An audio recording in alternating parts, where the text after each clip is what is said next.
So the title of this video is 151 too obvious of a play? There's too many people doing it, so it's not going to pan out. No sort of clickbait. I'm going to get right into my answer. My answer is no. I don't think it's too obvious of a play. Now, before you click away, I do have an alternative to 151, and I think that's Crown Zenith. So if you do think there's too many people into 151 and you don't like it as a play, I'm going to kind of explain in this video why I think Crown Zenith might be a good play, but I'm also going to show what I'm doing, and that includes buying more 151 than I am Crown Zenith, but not by a large margin, so stay with me. 151 is being screamed at by every single Pokemon YouTuber that it's a screaming buy right now. Pokemon content creators that are normally at odds both agreeing that 151 is a great buy right now, and I think if you've been in the space for long enough, you will agree that it is a great buy, but you could be second guessing yourself because so many people are saying that it's a great buy. You know, Warren Buffett's famous quote, "Be fearful when others are greedy, greedy when others are fearful." Everyone right now is being greedy on 151, saying it's going to double in the next 12 months, and it might, but it should have you at least cautious about buying it because of that reason. There's a lot of people buying it right now, but I think for good reason. 151 is a great set, maybe the best of the Scarlet and Violet era, but that's not what this video is about. I'm not trying to convince you one way or the other. I am very interested in your thoughts, so let me know in the comments below.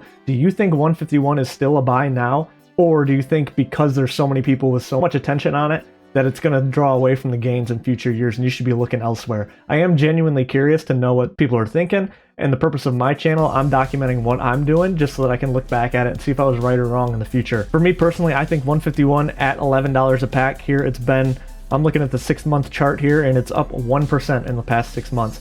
I think that in itself, it's given enough time to be, you know, reprinted and flushed out of the systems. Targets are still restocking Blooming Waters, and Blooming Waters are still being pumped to this day. So I think right now is a good time to be buying 151, despite what you're hearing from everyone. And the difficulty is nowadays with the algorithms doing what it's doing, it's going to pump you like-minded content. So obviously a lot of us think that 151 is a good purchase in a way that can help grow your collection value. And for that reason, I think, you know, you're going to be seeing it in your YouTube feeds, your TikTok feeds, your Instagram feeds, wherever you're at. If you think 151 is a good buy, it's going to be reinforced to you by people who also think that way. So that's a reason why you're seeing a lot of it. As many people are investing in 151, I think there are a lot of people with a lot of 151 in their closets. It's still not necessarily mainstream. If you're going out to get your haircut by your barber's not talking to you about investing in 151. Your taxi driver's not talking to you about investing in 151. So I do think that we're still niche enough that it still makes sense to put some away to grow your collection value in the future, even though it seems like everyone and their mom is talking about it in the Pokemon investing space. But as I mentioned, Crown Zenith is a great alternative if you take the other stance that 151 is too pumped.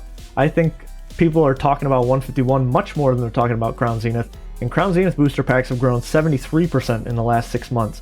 So if you had bought them, you know, 6 months ago, you'd be sitting very pretty with Crown Zenith as opposed to 151. So there is an argument to be made that Crown Zenith already had its print wave with the Sea and Sky boxes, and they're not getting printed as much. So they could continue to run more with all of the attention that's on 151. And that's a great argument. Like I said, let me know in the comments if that's what you think. But for me personally, out of the two sets, I think 151 has more nostalgia going for it, especially for us, the millennial generation that grew up with 151. So I think more people will be drawn to that in the future than Crown Zenith. But Crown Zenith is my favorite set of the Sword and Shield era. So I do think there's a lot of value in having this in your collection too, to look at moving later down the road. And the interesting point, we looked at the Crown Zenith packs and the 151 packs around the same price. Crown Zenith at $12.30 and 151 at $10.86. But the growth is interesting. But when you look at the Elite Trainer boxes, you see a different story. 151 Elite Trainer boxes hovering around $300. But Crown Zenith only around $185. And again, interesting that the 151 Elite Trainer box has one less booster pack, so there's only 9 packs of 151 in the Elite Trainer box, whereas Crown Zenith has 10 packs of Crown Zenith. So you look at, you know, 12 bucks a pack times 10 packs, it should be around $120, but because it's a sealed product, it's going to obviously command more of a premium. But when you look at the 151, 9 packs of 151 at 10 bucks is only 90 bucks. So is the 151 Elite Trainer box overvalued, or is Crown Zenith Elite Trainer box undervalued? I would tend to lean that the 151 Elite Trainer box is a little bit overvalued. That's why I'm not buying more of these. I'm more looking at the loose packs of 151 in hopes that they catch up. But as we've seen, sealed product does command a premium for sure. And with all the eyes on 151, with all of the sealed collectors, investors, all of that in the space, that is what's pushing this Elite Trainer box up. my opinion, I'm not buying any more of these Elite Trainer boxes. I'm keeping the ones that I have. I could see these coming down a little bit. Not even necessarily with a reprint, but if people start looking off product, if the market starts to slow, I could see people moving off these 151 ETBs just because of how fast they've run up and because the price per pack doesn't really make sense for this product. So if I'm not buying ETBs, what am I looking to buy? I am personally looking to buy Blooming Waters boxes. Again, you saw my big sale of the Pokemon Center exclusive Snorlax and a PSA 10. I sold that for $1,000. So with those proceeds, what am I doing? Mostly I'm looking at single cards, but also I will be looking to buy some Blooming Waters. And these are so big that I'm looking to break them down personally. Once I get these, I just break down the boxes for the packs and store the packs in a 5-row box because it just takes up so much less space. I don't want to be storing a whole bunch of Blooming Waters boxes and then having to ship those in the future. That sounds like a nightmare to me. So I'm just going to stick with the loose packs. Even if there is a little bit of premium to Blooming Waters, shipping those in the future sounds miserable to me. So I'm breaking these down personally.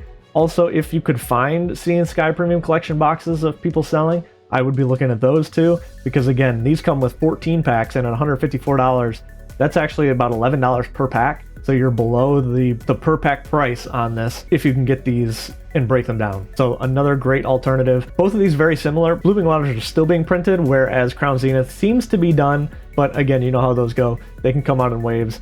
Sam's Club might find an old stock in warehouse and put these out, either Sea and Sky or Blooming Waters. So you could see these for the next 6 months or so, but these are some that I am looking to pick up personally just to hold on to those loose packs because I could see 151 doing very well. And same thing, if people are looking to move off their Sea and Skies, if I see them on Facebook Marketplace or something, I would be looking to pick those up as well. But again, this channel, what am I doing? I'm personally looking at the single cards, and I know single cards are very speculative, which is why I took my graded play and I'm putting about half into a sealed investment and then half I'm taking to these single cards to see what I can do as far as grading goes. And again, it's not, if I was looking to maximize my money, sealed investment has dominated any sort of flipping that I've done in the past 2 years just because of the bull market that we've been in. But as Nostalgianomics always talks about, it's not as fun to just buy a box and set it on the shelf.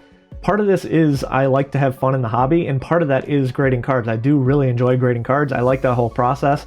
I like the thrill when it comes back at 10. I like selling on eBay for my own self, my personal brand and all that stuff. So I personally really like the whole process of grading cards, selling them. That is a niche that I really enjoy playing in. So as long as I enjoy that, not every dollar has to be financially motivated. Of course, I could make more money elsewhere, but I do enjoy speculating in single card plays. So for me personally, 151, I'm looking at essentially all of these cards. The 5 secret illustration rares are absolutely beautiful, and when you compare them to the top 5 hits of Crown Zenith, I think all of these cards are amazing as well. I love gold cards personally, but when you compare the two, I've got to give the edge to the 151 special illustration rares just because obviously the starters have such strong nostalgia factor when compared to Giratina, who is a fan favorite for sure. Arceus as well is up there, but Origin Form Dialga, Origin Form Palkia, people don't necessarily like those Origin Form looks. They look a little bit weird. They were only in Legends Arceus, so people haven't had time to really bond with them, nostalgia factor. So I do think the edge goes to these, but personally I am looking to pick up all of these, all 10 of these top cards to grade and run those plays, as well as the Charmander, Squirtle, Pikachu, where is Bulbasaur? Yeah, Bulbasaur as well. I'm looking to pick up the starters and grade those because I think these cards long term will have some staying power with people that get back into the hobby and see their favorite Pokemon in a full art form. I think those will sell very well down the road. Even if you get some 9s, I think you could lot them together, sell them off as lots, and I think those will do very well. Again, looking here, I think these are some popular Pokemon, obviously, especially Glaceon, Leafeon, and then the 3 legendary beasts. I think those are very good cards too, so I would be picking those up as well, and I am picking those up. You'll see my grading plays. I'm picking up these Mews, these Pikachus right here. Popular Pokemon, especially Crown Zenith, grades super well, so that's one nod to Crown Zenith that gives me buying those cards a little bit more, but that means that their PSA 10 prices are a little bit less than what the PSA 10 prices are on the 151 cards. So a little bit of risk and return here, but what am I doing? I'm doing a little bit of both. Definitely trying to pick up as many of these cards, both Crown Zenith and 151 that I can. Again, just to speculate on, I do think these will do very well in the future, especially when stuff starts rotating. That's going to bring a lot of attention, a lot of eyes back to these because people will think they are gonna move up. So thanks for watching, listening to me ramble. Let me know in the comments what you think about 151. Do you think it's too obvious of a play? There's too many people doing it, so it's gonna hinder its growth going forward? Or are you all aboard the hype train? Do you think 151 is that good of a set that it's gonna continue to do well into the future? Or are you looking elsewhere? Are you looking at Crown Zenith? Are you looking at anything else? Let me know in the comments what you are looking at. I appreciate you guys watching. Like this video, subscribe to the channel for more Pokemon content. Catch one of my other videos over there, and I'll catch you guys in the next video. Appreciate you guys watching. Have a great day. Peace.